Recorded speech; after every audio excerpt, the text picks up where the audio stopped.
If you're sitting around the country as one of the people who bought tickets for the 2010 Grey Cup game in Edmonton, or if you're just looking forward to the annual greatest day in Canadian sport, you must be thinking, hey, that's pretty much settled. It's Montreal versus Calgary for the Grey Cup this year.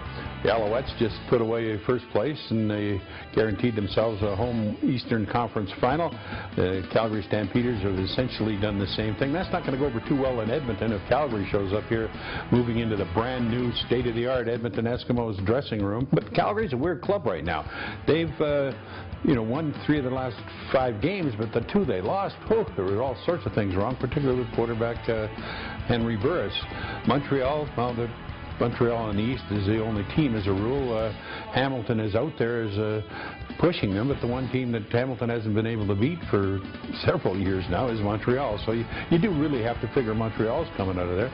But I wonder a little bit about the West. I mean, Saskatchewan beat Calgary in the Western Final last year.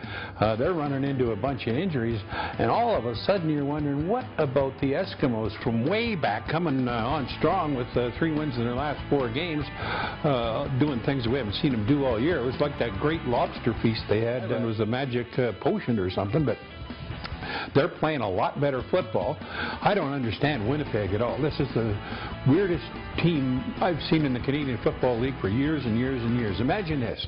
They are 4-11, but they've scored more points than they've given up. I mean, they should be in the mix, not the Eskimos, who've given up about 6,000 and scored 6. But it's the way it works, going down the wire. That's when you want to be putting it together, is at the end of the season. But all that said, it'll be Montreal and Calgary. I'm Terry Jones at large.